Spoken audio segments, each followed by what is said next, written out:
Hi, my name is Lauren Cuskelly, and this is what happens when light bulbs meet laptops.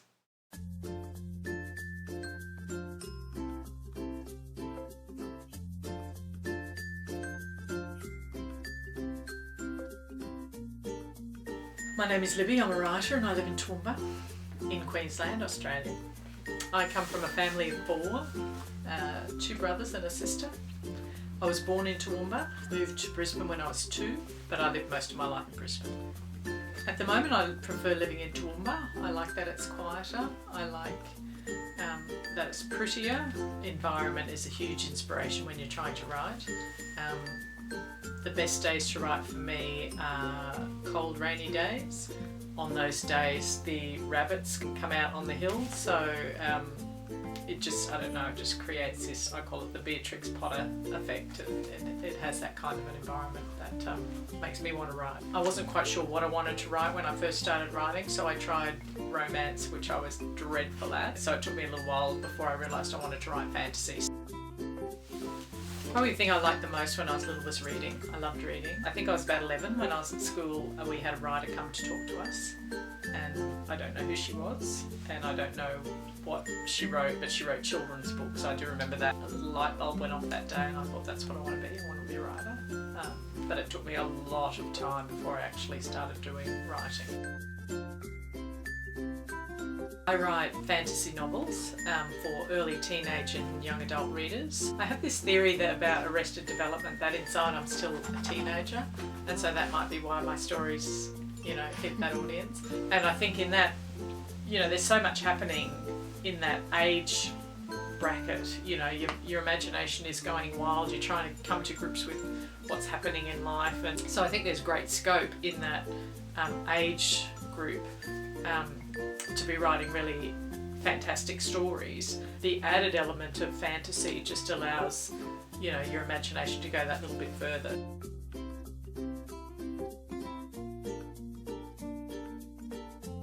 I do have a strange little fetish.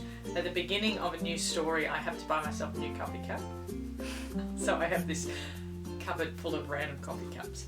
I don't know what it is. It's kind of like this psychological thing that when I see that coffee cup and I make my cup of tea, I know I have to sit down and write.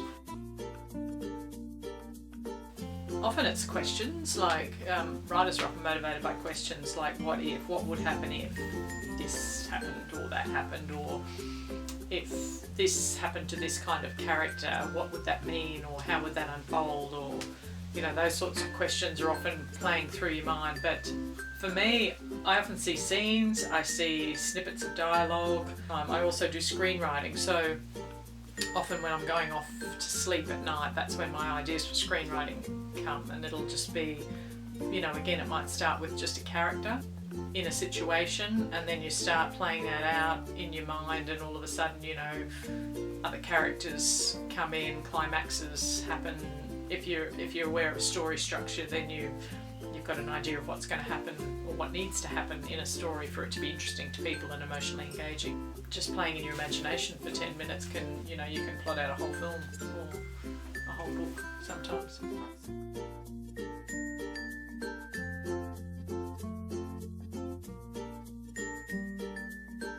Social media is huge for authors. Before social media, before the internet, whoever was publishing the author's work would run marketing campaigns, and once those made some sort of traction, those writers would be on bestseller lists, and that's how readers would find them, and that's how they would become known. But really the fundamental thing that hasn't changed is it's all about word of mouth, but the word of mouth spreads differently now, so it spreads through social media. While all authors have to be participating in social media, and it is difficult, there's a lot of noise out there for any author to stand out. If you're active on social media and your books are good enough that people want to read them, then you will be found. The most common advice you'll get, and it's so true, is just write. You just have to write. You can read as many how-to books, craft books as you want, and you do need to read those, but the only way you learn is by applying it. You just have to write and write and write and write, and it gets better. Like by the time a writer is published, they've probably written half a dozen books and thrown them in the bottom drawer. And so you see, you know, something that's quite polished. Whereas if somebody learns a musical instrument or learns to play a sport, you actually see them stumble and be really bad at it and miss swings and play the wrong notes or whatever it happens to be. So you actually see the learning process, whereas with writers you don't see that.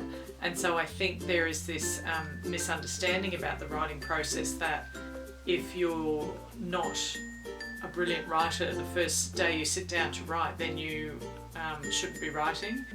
And the other thing I would advise is that, and this is the same with any creative pursuit, I think, is that you have to stop worrying about what other people think. If I had to pick anything from Jane Austen, it would have to be the most famous line that she ever wrote, which is, of course, the first line of Pride and Prejudice. It is a truth universally acknowledged that a single man in possession of good fortune must be in want of a wife. The day came when the risk it took to remain tight in the bud became more painful than the risk it took to blossom. I think everyone probably has a different aim. My aim as a writer is to entertain readers. I want people who read my books to get an emotional experience that's really satisfying for them. I guess for other writers it might be to sell so many books, or, you know, to make to the bestseller list or to win prizes. I'm not so focused on that sort of stuff. As long as I have readers who are being entertained and loving my books and loving my stories, then that makes me happy.